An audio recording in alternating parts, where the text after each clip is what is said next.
அனைத்து விதமான பிரச்சனைகளுக்கும் 11 நாட்களில் தீர்வு காண ஸ்ரீ மாரியம்மன் ஜோதிட நிலையம். தொடர்புகளுக்கு 0091 990 816 585 6. தமிழ் பொது வேட்பாளரால் எதுவும் நடக்கப் போவதில்லை, சாணக்கியன் பதிலடி.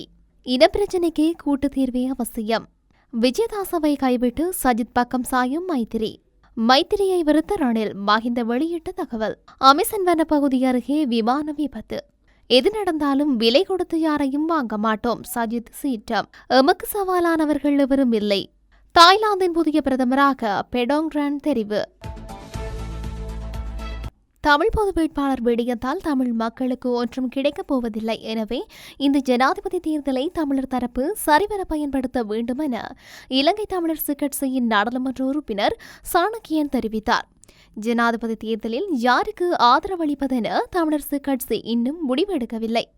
தமிழ் பொது வேட்பாளரை ஆதரிப்பது பற்றியும் தீர்மானம் எடுக்கப்படவில்லை. எனினும் தமிழரசு கட்சியின் அனுமதியின்றி பொது வேட்பாளராக களமிறங்கியுள்ள கட்சியின் மத்திய குழு உறுப்பினரிடம் விளக்கம் கோரப்பட்டுள்ளது. தமிழ் பொது வேட்பாளர் என்பது நாடகம் என்பது எனது கருத்து. இதுபோன்று கட்சிக்குள் பல கருத்துக்கள் இருக்கலாம். இறுதியில் கட்சி எடுக்கும் முடிவுக்கு நாம் கட்டுப்படுவோம். தென்னிலங்கையில் உள்ள 3 பிரதான வேட்பாளர்களில் ஒருவர்தான் ஜனாதிபதி தேர்தலில் வெற்றி பெறப் போகின்றார். எனவே தமிழ் பொது வேட்பாளரை கொள்கை அளவில் நாம் ஆதரித்தாலும் தமிழ் மக்களுக்கு எதுவும் கிடைக்கப் போவதில்லை. நாட்டில் ஜனாதிபதி ஒருவரை தீர்மானிக்கும் சக்தியாக நாம் இருக்கின்ற போது அதனை சரிவர பயன்படுத்திக் கொள்ள வேண்டும். 2015 நாம் ஆதரித்த வேட்பாளர் வெற்றி பெற்றார். அதன் மூலம் காணி விடுவிப்பு உட்பட பல நன்மைகள் கிடைக்கப்பெற்றன. புதிய அரசமைப்பை இயற்றுவதற்குரிய ஏற்பாடுகள் கூட இடம்பெற்றன. எனினும் அரசியல் குழப்பம் ஏற்பட்டதால் அம்முயற்சி கைகூடவில்லை என்றார். தேசிய இனவாத பிரச்சினைக்கு நிரந்தரமானதொரு அரசியல் தீர்வு காணப்பட வேண்டுமெனில் அது கூட்டு தீர்வாகவே அமைய வேண்டும் என்று இலங்கை தொழிலாளர் காங்கிரசின் பொதுச் செயலாளரும் அமைச்சருமான ஜீவன் தொண்டமான் தெரிவித்துள்ளார். தென்னாப்பிரிக்காவில் நிறுவப்பட்ட உண்மை மற்றும் நல்லிணக்க ஆணைக்குழுவில் பாதிக்கப்பட்ட மக்கள் மட்டுமல்ல, பிரச்சினைகளை உருவாக்கியவர்களும் உள்ளே இருந்துதான் தீர்வை உருவாக்கினர். அவ்வாறு இல்லாவிடின் பிரச்சினைகளும் நீளும். என்னை பொறுத்தவரையில் நிலையானதொரு தீர்வை காண வேண்டுமெனில் அது கூட்டு தீர்வாகவே அமைய வேண்டும். வடக்கு கிழக்கு பிரச்சினையை வைத்து வாக்கு வேட்டை நடத்த முற்படக்கூடாது. என்னை பொறுத்தவரையில் அரசமைப்பின் 13வது திருத்தச் சட்டம் முழுமையாக அமுல்படுத்தப்பட வேண்டும் என்றார். எதிர்வரும் ஜனாதிபதி தேர்தலில் ஐக்கிய மக்கள் கூட்டணி வேட்பாளர் சஜித் பிரேமதாசவுக்கு ஆதரவளிப்பதற்கு ஸ்ரீலங்கா சுதந்திர கட்சியின் மைத்ரிபால ஸ்ரீசேன அணி திட்டமிட்டுள்ளது என தெரிய வருகின்றது. ஜனாதிபதி தேர்தலில் போட்டியிடும் முன்னாள் அமைச்சர் விஜயதாச ராஜபக்ச மாத்திரமே பக்கம் மைத்திரி அணி நிற்கின்றது. எனினும் தற்போது அந்த முடிவை மாற்றி சஜித்தை ஆதரிப்பது பற்றி பரிசீலிக்கப்படுகின்றது எனவும் தெரிய வருகின்றது. அதேவேளை மைத்ரிபால ஸ்ரீசேனவை இணைத்துக் கொண்டால் கத்தோலிக்க வாக்கு வங்கியில் தாக்கம் ஏற்படும் என்பதால் அவரை இணைத்துக் கொள்வதற்கு சஜித் தரப்பு இன்னும் பச்சை கொடி காட்டவில்லை என தெரிய வருகின்றது. ஜனாதிபதி தேர்தலில் ரணில் விக்ரமசிங்கவுக்கு ஆதரவளிப்பதாக முன்னாள் ஜனாதிபதி மைத்ரிபால ஸ்ரீசேன தூது அனுப்பியதாகவும், ஆனால் அந்த கோரிக்கையை ரணில் நிராகரித்துள்ளதாகவும் விவசாய மற்றும் பெருந்தோட்ட கைத்தொழில் அமைச்சர் மஹிந்த அமரவீர தெரிவித்துள்ளார்.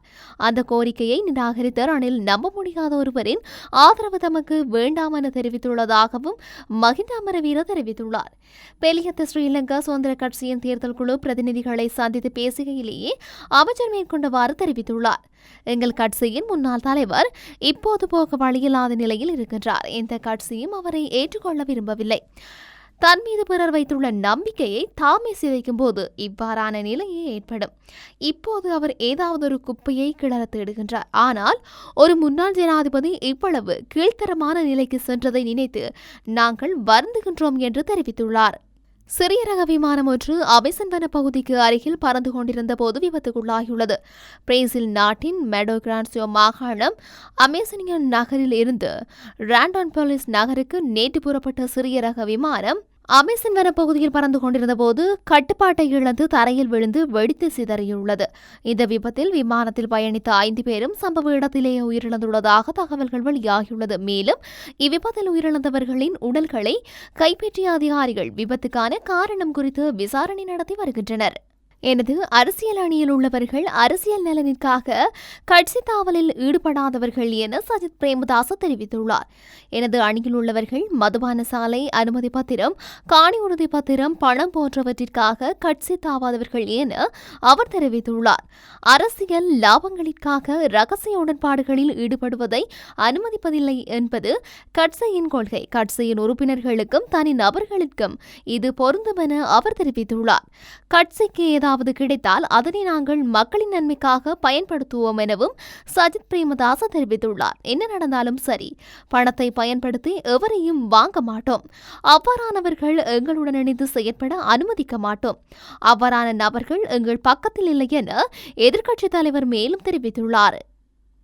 கொள்கைகளை தவறாக முன்னிலைப்படுத்தி செயல்படுபவர்கள் எவரும் எமக்கு சவாலானவர்கள் அல்ல என ஸ்ரீலங்கா பொதுஜன பெரமுனவின் ஜனாதிபதி வேட்பாளர் நாமல் ராஜபக்ச தெரிவித்துள்ளார். தேர்தல்கள் ஆணைக்குழுவில் நேற்று வேட்புமனுவை சமர்ப்பித்ததன் பின்னர் ஊடகங்களுக்கு கருத்து தெரிவிக்கும் போதே அவர் இவ்வாறு குறிப்பிட்டுள்ளார்.